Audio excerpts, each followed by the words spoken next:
आज मैं आप सबके लिए लेके आई हूँ 1 कप बेसन से ढेर सारे पेड़े बनने की रेसिपी। बहुत ही छोटे छोटे और सुंदर सुंदर पेड़े आप घर पर बना के तैयार कर सकते हैं सिर्फ 1 कप बेसन से। सबसे अच्छी बात ये है, ये बहुत ही सॉफ्ट और मुलायम बनते हैं, खाने में बहुत ही टेस्टी लगते हैं और इन्हें हम सोन पापड़ी जैसे टेस्ट वाले ये पेड़े बनाने वाले हैं।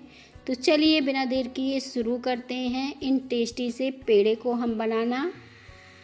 इसे बनाने के लिए सबसे पहले आपको कोई भी एक पैन ले लेना है और यहाँ पे देखें ये मैंने 1 कप बेसन लिया है। बेसन आप कोई भी ले सकते हैं, जो भी आपके पास हो।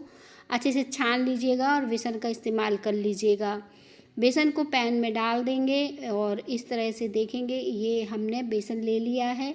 अब हमें इसमें डालनी है 1/3 कप मैदा, क्योंकि अभी हमने सिर्फ पैन में ये बेसन डाला था। अब ये मैदा भी डाल देंगे क्योंकि आज हम सोन पापड़ी वाले टेस्ट के पेड़े बनाने वाले हैं, तो ये दोनों चीज़ें हमें ज़रूर डालना है। अब हम इसे मीडियम आंच में इस तरह से चलाते रहेंगे 3 से 4 मिनट के लिए। 3 से 4 मिनट के बाद ही हम इसे दूसरी चीज़ डालेंगे, जब तक ये अच्छे से सिक ना जाए। हल्का सा ही हमें इसे भूंज के तैयार करना है इस तरह से चलाते हुए। तो देखें 3 से 4 मिनट जैसे ही होंगे और ये काफ़ी हल्का सा आपको दिखने लगेगा, भुंजा हुआ दिखने लगेगा। और बस इसमें अब हम घी ऐड करेंगे। आप घी में भी इसे बना सकते हैं, डालडा में भी इसे बना सकते हैं, जिसमें भी आप बनाना चाहें इन पेड़ों को बना सकते हैं। बिना दूध के ही ये स्वादिष्ट पेड़े आपके घर पर बनके तैयार हो जाएंगे। कम मेहनत में बहुत ही शानदार ये मिठाई है। जैसे बेसन की बर्फ़ी हम बनाते हैं ना, और वो बहुत टेस्टी लगती है, ठीक उसी तरह से ये पेड़े भी आपको उतने ही पसंद आने वाले हैं जितनी कि बेसन की बर्फ़ी आती है। तो बस जैसे मैंने बताया, जब इसमें 3 से 4 मिनट हो जाएं, हल्का हमारा ये बेसन भुन जाए, तब हम इसमें घी ऐड कर देंगे। घी और डालडा आप कुछ भी इस्तेमाल कर सकते हैं, जो भी करना चाहें। यहाँ पे पूरा आधे कप हमें घी इन पेड़ों को बनाने में लग जाता है। इसे हमने डाल दिया है और इस तरह से चलाते हुए 2 मिनट के लिए और हम इसे भूंजेंगे। तो बस इस तरह से घी अच्छे से मिला लेंगे इस बेसन में और इसी तरह से इसे चलाते जाएंगे। अगर हमें लगेगा घी कम है तो हम थोड़ा सा घी और इसमें ऐड कर देंगे। वैसे एकदम परफेक्ट है मेजरमेंट के साथ, ये आधे कप घी में बनके तैयार हो जाते हैं। अब देखें बेसन को इस तरह से चलाते हुए अच्छे से भून लेना है। इतने ही बेसन से आपके ढेर सारे छोटे छोटे पेड़े बनके तैयार हो जाएंगे। तो देखें सारा घी आधे कप लग चुका है, ये पूरा मैंने डाल दिया है। और अब बेसन को 2 मिनट के लिए, जैसे मैंने बताया था, इसी तरह से चलाते जाएंगे जब तक कि इससे अच्छी सी खुशबू ना आने लगे और बेसन अच्छे से लाल ना हो जाए। और बस इस तरह से चला रही हूँ। आप इसमें कोकोनट भी डाल सकते हैं अगर कोकोनट का फ्लेवर देना चाहें, पर मैंने यहाँ पे कोकोनट वगैरह कुछ भी नहीं डाला है, सिर्फ बेसन से ही ये पेड़े बना के तैयार किए हैं।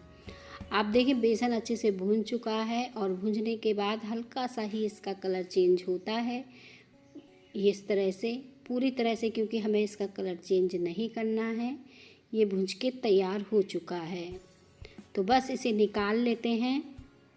अब हम दूसरा पैन ले लेते हैं, कोई भी बर्तन आप ले लीजिए दूसरा, और इसमें डाल दीजिए 1 कप चीनी। ये मैंने 1 कप चीनी डाली है। आधे कप हम इसमें पानी डाल देंगे। तो ये पानी भी डाल देते हैं इसमें। अब हम चीनी को चलाते हुए पका लेंगे। तो बस इस तरह से चलाते हुए इसे घोल लेना है, अच्छे से घोल के तैयार कर लेना है कुछ इस तरह से। तो बस चीनी को इस तरह से चलाते जाएंगे जब तक कि अच्छे से घुल ना जाए। और इसकी हमें एक तार वाली चाशनी बना के तैयार करना है, या फिर कहें कि जो तेल जैसी चिपचिपी, एकदम चिपचिपी गाढ़ी चाशनी होती है, ठीक उसी तरह से। अभी मैं आगे वीडियो में बताऊंगी कि आप कैसे चेक करेंगे कि चाशनी हमारी तैयार है कि नहीं। आप देखिए ये काफ़ी पक चुकी है, अच्छे से ये गाढ़ी आपको दिख रही होगी, देखने से ही चाशनी पता चल जाती है पतली है कि गाढ़ी है। अब कुछ बूंदें ये प्लेट पर गिराइएगा। ये जल्दी बहेंगी नहीं, हल्का सा तो ये फैलेंगी पर ये बहेंगी नहीं। देखिए कुछ इस तरह से रुकी रहेंगी। या फिर आप उंगलियों पे इसे लगाइए, इस तरह से चिपचिपा सा देखिएगा, ये बहुत ही चिपचिपी सी लगेगी, या इससे हल्का सा ये तार सा बनते दिखाई देगा। तो इस तरीके से आप चेक कर सकते हो। और बस हमारी चाशनी तैयार हो चुकी है और एकदम परफेक्ट बढ़िया पेड़े भी बनके तैयार होने वाले हैं। अभी हम गैस को ऑन नहीं करेंगे और बेसन में मिला देंगे ये 2 चम्मच मिल्क पाउडर। ये पूरी तरह से ऑप्शनल है, पर इससे टेस्ट बहुत ही बढ़ जाता है पेड़ों का। आप इसकी जगह क्या कर सकते हैं, ड्राई कोकोनट का फ्लेवर भी दे सकते हैं। और इस तरह से मैंने अच्छे से इसे मिला लिया है।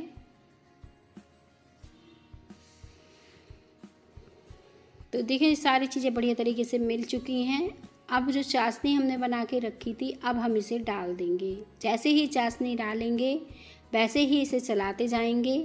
ज़रूरत पड़ेगी तभी आपको गैस को ऑन करना है, नहीं तो ये बंद गैस में ही जब चाशनी अच्छे से हो जाती है तो गैस ऑन करने की ज़रूरत नहीं पड़ती है। इस तरह से आप चलाते जाइए तो ये थिक होना शुरू हो जाएगी।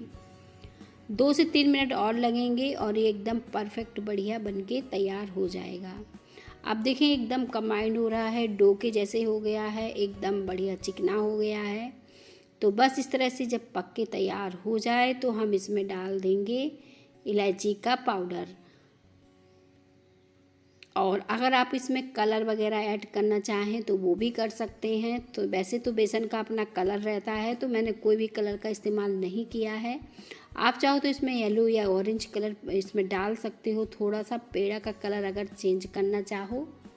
बस इस तरह से इलायची पाउडर को अच्छे से मिलाएंगे। अब हम इसे निकाल लेंगे और इसे ठंडा करेंगे। जैसे जैसे ही ठंडा होगा वैसे वैसे ये पेड़े सेट होना शुरू हो जाएंगे।